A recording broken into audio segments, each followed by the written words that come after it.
Uttarakhand high court में chit fund company LUCC के द्वारा प्रदेश के नागरिकों को 800 करोड़ का चूना लगाकर फरार होने के मामले पर सुनवाई हुई।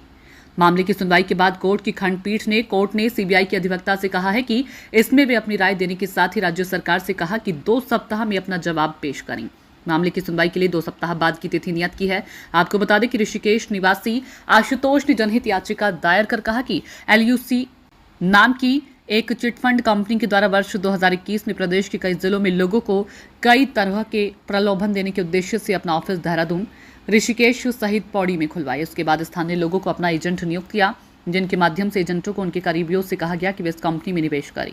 लोगों ने सहानुभूति दिखाकर निवेश भी किया, जबकि राज्य में कंपनी ने सोसाइटी रजिस्ट्रेशन एक्ट के तहत अपना रजिस्ट्रेशन तक नहीं कराया। वर्ष 2023-24 में ये कंपनी अपने ऑफिस बंद कर चली गई। निवेशकों की शिकायत पर प्रदेश में 14वें अन्य राज्यों में इस कंपनी के खिलाफ 56 मुकदमे दर्ज हुए, लेकिन पता चला कि मुख्य आरोपी दुबई भाग गया है। अब निवेशक एजेंटों को परेशान कर रहे हैं, पुलिस भी परेशान कर रही है। आज मामले की जांच कर रहे आईओ कोर्ट में पेश भी हुए जनहित याचिका में कहा गया कि अगर राज्य सरकार के भीतर कोई बाहरी कंपनी बिना रजिस्ट्रेशन के कार्य कर रही है तो सोसाइटी के सदस्य सोए हुए थे या राज्य सरकार इसकी जांच कराई जाए।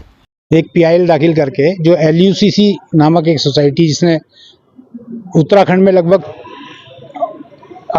मुझे कहना चाहिए 800 करोड़ से ऊपर का घोटाला हो चुका है, जिसे कहना चाहिए, वो पैसा लेके जो है, और यहाँ के जो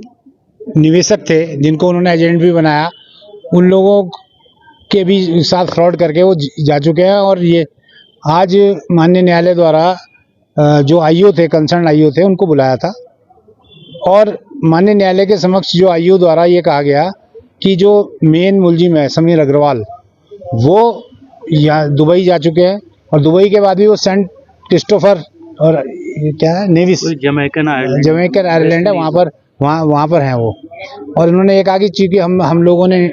इंटरपोल को भी नोटिस दे के उसके लिए प्रोसेस में है मामला, तो ये कार्रवाई जारी है। न्यायालय द्वारा हमारे साथी लटवाल साहब द्वारा भी अवगत कराया गया कि चूंकि ये मल्टी स्टेट कोऑपरेटिव सोसाइटी है और लगभग 3 राज्यों से ज़्यादा राज्यों में ये घोटाला फैला हुआ है, तो इस मामले को क्यों ना सीबीआई को हैंडओवर किया जाए। न्यायालय द्वारा इसको कंसीडर किया गया और सीबीआई के अधिवक्ता को भी बुला के और उनसे ये कहा गया कि ये भी आप इंस्ट्रक्शन ले लें और यहाँ पर स्टेट ऑफ उत्तराखंड को 2 सप्ताह के अंदर अपना एफिडेविट फाइल करके स्टेटस रिपोर्ट देने का निर्देश दिया गया और 2 हफ्ते के बाद की तिथि नियत की गई है। हमारे साथी द्वारा माननीय न्यायालय को अवगत कराया गया कि जो लोग, जो हमारे एजेंट्स जिन्होंने अपना पैसा दे रखा है, उनको ये लोग परेशान कर रहे हैं, जिसे कहना चाहिए उनको तो न्यायालय द्वारा कहा गया कि अभी ये प्रिएम्प्ट कर सकते हैं, लेकिन अगर कोई ऐसी बात होती है आप न्यायालय को अवगत कराएं।